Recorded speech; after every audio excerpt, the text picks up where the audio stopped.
Eating Crayons, a play by Ryan M. Bultrowicz.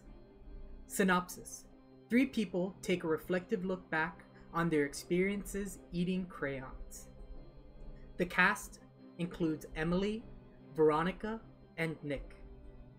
Lights up. Three actors are on the stage. Each has a crayon in their hand. When they're not speaking as individuals, the actors, in darkness from the audience, they represent the chorus. Emily steps forward into the light.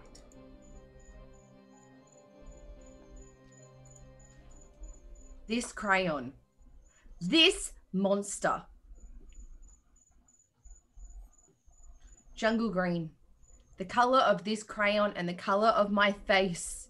That day after my perilous mid-morning snack during story time with Mrs. Schmidt.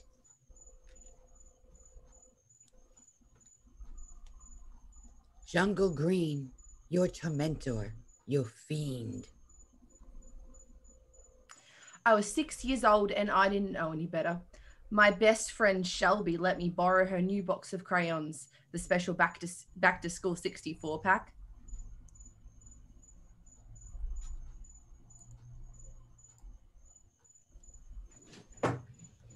With the sharpener? No, Shelby wasn't that bourgeois. You know, people really try to dig down deep into the psychology of it. They ask, why are the kids eating the crayons? Mummy blog after mommy blog dedicated to finding an answer. Countless papers about child psychology. It's an oral fixation. It's an iron deficiency. It's the devil inside them. Lord have mercy. Simple truth of the matter is, they just look delicious. I mean, come on. You're telling me this doesn't look like a piece of candy? It even has a wrapper. Children are the voyagers of the sea and crayons are our sirens. Mm-hmm. So I decided to try one. Crunch. Mm-hmm. And it didn't taste like anything, but I did like the texture. So in goes another one. Crunch, crunch, crunch, crunch, until finally Mrs. Schmidt sees me shove the final crayon, that jungle green crayon, into my mouth and says, Emily, what on earth are you doing? Those big, shocked eyes, the things I could have said to her. Indulging, treating myself, spiritual enlightenment woman.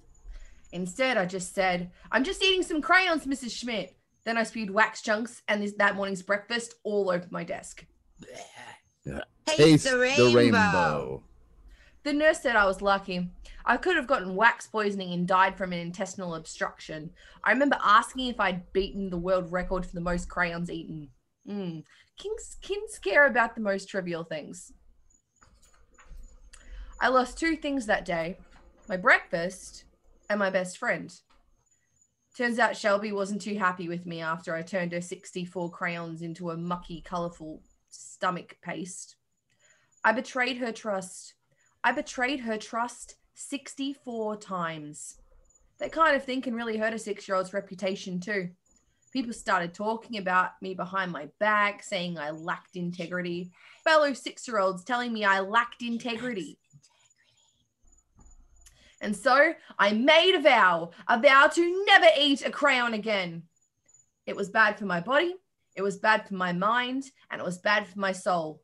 Don't be like me. Don't eat crayons. Never again.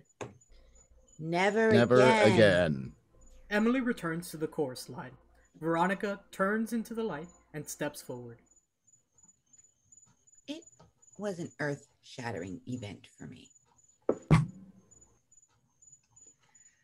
The first and only time I ever ate a crayon. It was my Icarus moment. I pushed my luck and I was punished for it.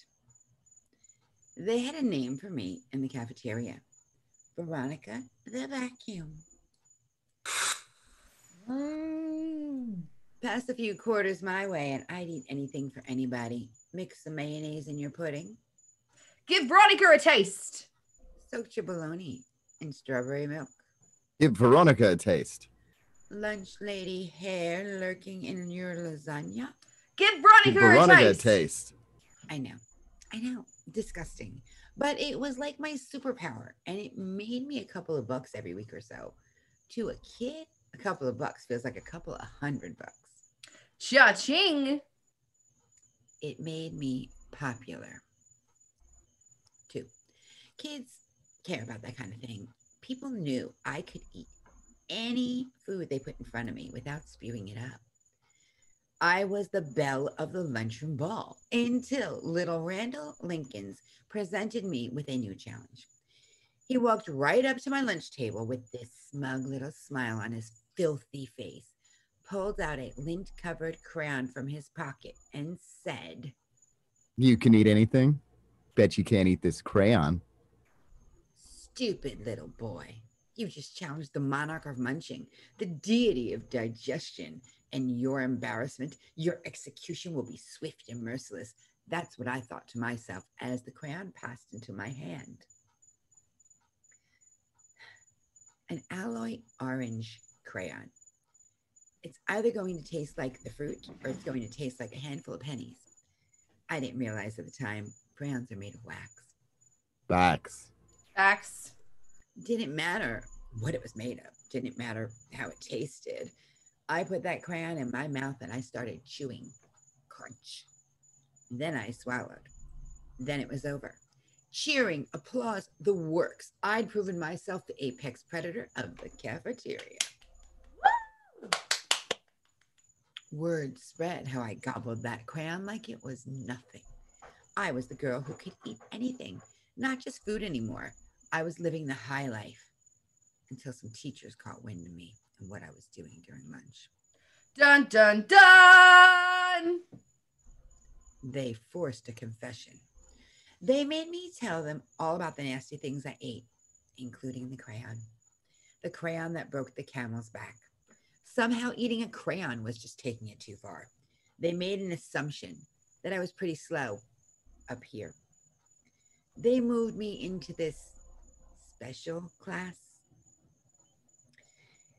It was a bunch of kids who were deemed dummies just because they didn't learn in the exact same way as all the other kids. That's the public school system for you. Punish uniqueness. Squash it like a bug. Once you're in those classes, you are in those classes. My entire time in public school system, I was in those special classes. And you know what? I made great friends in those classes. Great, smart, compassionate friends. Did I ever eat a crayon again? No. Do I wish I never ate that crayon? Heck no. No regrets. No regrets! Veronica returns to the chorus line. Nick turns around and steps forward into the light. I hate my job. I hate it with a burning passion. I work in IT, and I spend my days fixing people's problems.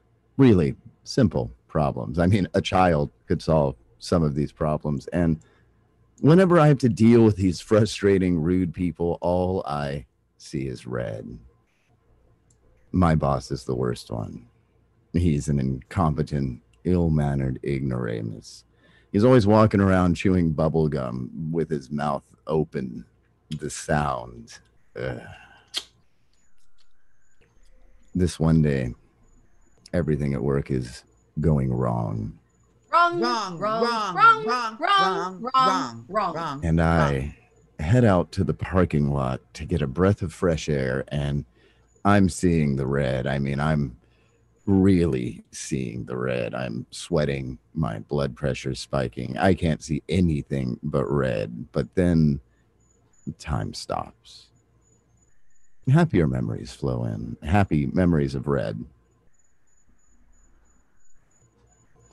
Brick red. Just like this crayon.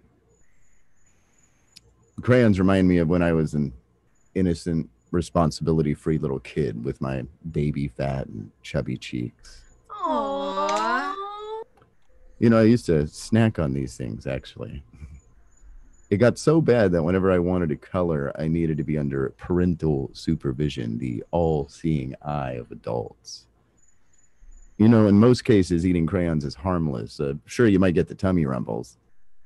And if you eat like a ton, I guess some bad stuff could start to happen, but who can really do that? Most of us kids who ate crayons would just kind of munch on one at a time. It was fun. You got to see the indentations of your teeth in the wax. Super cool. I long to go back to a time when I didn't have to work at a meaningless, soul-sucking job 8 hours a day. The time where my biggest concern was figuring out a way to chew on crayons without getting caught by my parents. Crunch. Brick red was always my favorite. There's something slightly different about its texture. Grittier, I guess. Being an adult. Taxes, budgeting, insurance. Well, it can really suck sometimes. But no one can go back to the past. It's nice to have the memories, and I'll always feel this twinge of happiness whenever I see a crayon, but my crayon munching days are over. I can't go back to those magical times. But maybe I can make my future better. And so I came out of my parking lot trance with a new sense of purpose and inspiration from my crayon-filled memories. I marched into my office and I told my boss, I quit. I didn't have a plan. I didn't know what I was going to do. I just knew that it was right, that it was magical. I'm going to forget my frustrations and focus on my freedom. Thank you, crayons. Thank you, crayons. Nick returns to the chorus line. Each person holds up their crayon and steps forward. Jungle green. Alloy orange. Brick red.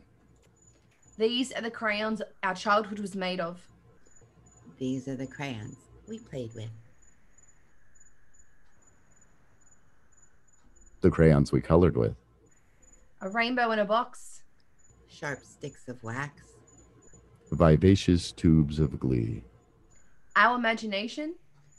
Our expression. Our childhood. These are the crayons, crayons we ate. Blackout.